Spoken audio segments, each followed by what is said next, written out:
Hey Miracle Makers, it's Erica back from Spoiled Yogi, and we are talking today all about pregnancy and sciatica, which is a really common problem.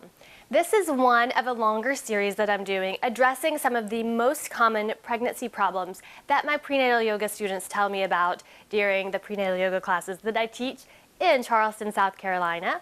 So if you haven't seen some of those other ones, please take a second to go back and pick your medicine.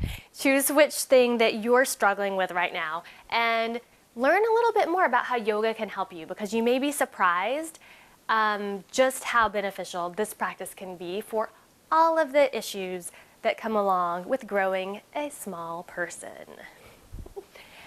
By the end of this video, you should have a few different poses that you can put into your toolbox that you can practice daily or at least weekly to help you manage the sciatica that you might be feeling.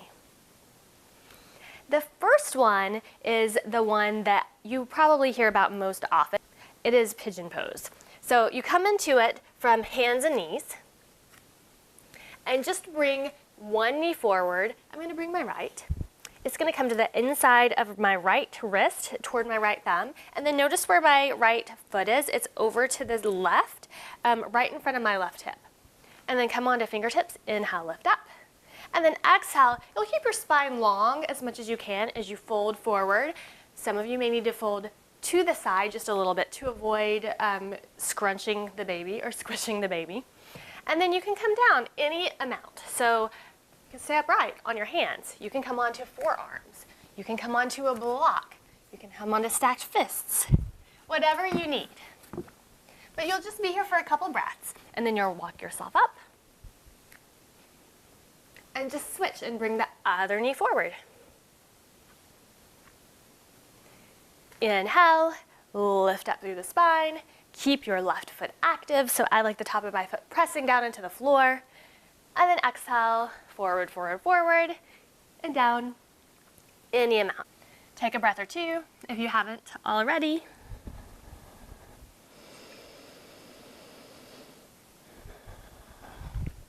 And then walk yourself back up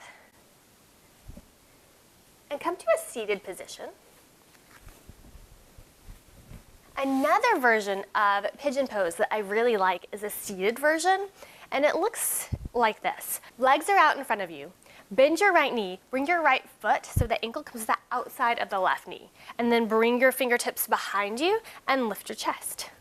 Some of you may notice a stretch through the right hip right away without doing anything else. But if you want to go a little bit further, you can lean back and start to bend your left knee and bring the left foot to the floor. Then maybe you press your fingertips down and lift your chest. Good. This is going to be plenty for a lot of people. Some of you, however, will want to get in there just a little bit more.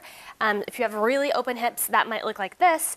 Lift the foot up, and you can just kind of hug your shin into your elbows and even start to lift your foot off of the floor.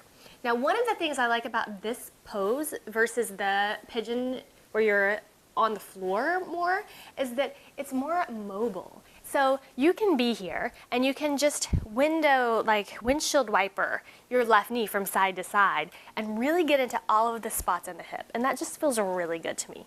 Another option, if you are lifting the shin up, you can practice rocking your baby. Bad joke, I know, but it's funny, right? Good. And then bring everything back down. Maybe shake out your knees. And we'll just do the other side. So left ankle comes to the outside of the right knee. Lift your chest. Know that you can stay here. If this is enough for you, stay here. Otherwise, start to bend your right knee. Bring your foot to the floor. Keep lifting through the chest.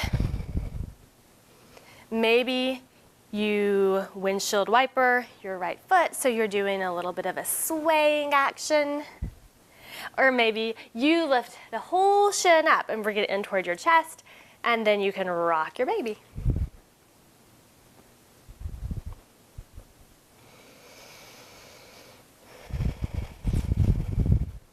Good.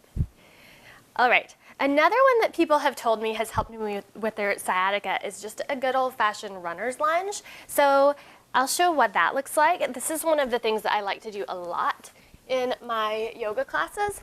I like to use blocks. You don't have to have blocks, but if you do have them handy, go ahead and grab them. And just bring one foot forward in front. Your hands are going to be the inside of your front foot. That's to keep from squishing baby. And then inhale, lift your chest. And then exhale, shift your hips back. Flex the front foot so your toes pull toward your nose. And just stay here in the hamstring stretch. You can stay lifting your chest, or with an exhale, you can start to fold forward any amount. You just want to feel a little bit of a stretching sensation through the back of the hamstring. Through the hamstring. And it should feel good. It should be easy and gentle. And then when you're done, bend your front knee, walk your blocks forward if you're using them, make your way back to hands and knees, and just do the other side. So maybe shift your blocks over to the right, bring your left foot forward, inhale, lift the chest for a second, and then exhale, shift your hips back, flex your left foot, pull your toes in toward your nose. Know that you can stay here kind of upright, or with an exhale, you can start to bend your elbows and start to bow.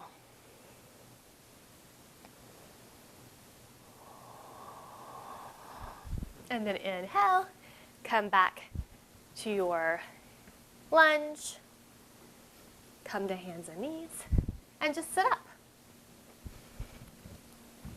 Okay, two more poses that I really love for sciatica.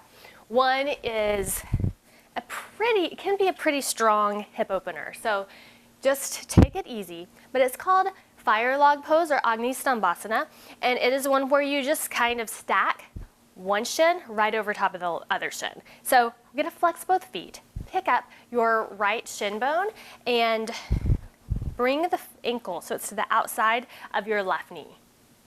Good. And then just notice, if you're pretty tight through the hips here, this knee is gonna be lifted up, and maybe after a couple breaths, it'll soften down. If that doesn't happen and it's super uncomfortable, you don't have to do this. Just come into a regular seated position, a regular Sukhasana or easy pose. It's a pretty good hip opener just as it is for some people. So know that that's an option. Otherwise, come into fire log pose, fingertips come behind you, lift the chest, inhale. And with an exhale, maybe you start to fold forward. I like to build a little block tower here, kind of like my 6-year-old would do, and give my head some extra support so forehead can come all the way down onto blocks. And then after you've been here for a couple breaths, maybe you make your block tower a little bit less of an impressive tower, and maybe you can start to come down further.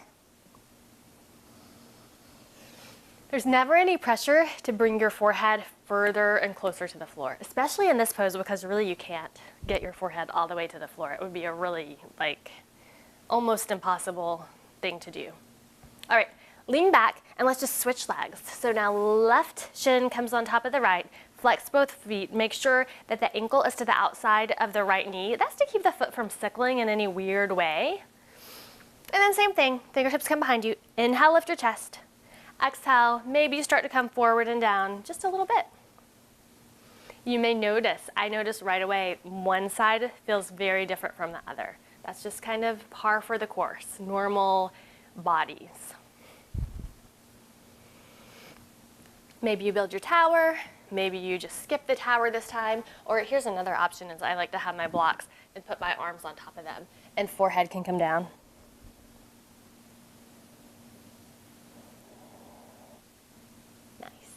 Inhale, lift on up.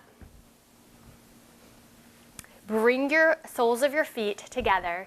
One of my teachers, Richard Rosen, always, when he talks about the soles of the feet, spells out sole, S-O-L-E. So every time I say that, I think about him. Bring the soles, S-O-L-E, of your feet together and let your knees go wide. And then bring your hands behind you, lift up through the chest. And then exhale, come forward any amount. This is another one where I like to use a block for support. You can actually increase the stretch through the hips quite a bit if you bring the block in between your feet and then you have that extra support if you want to come on down. No shame in building a tower.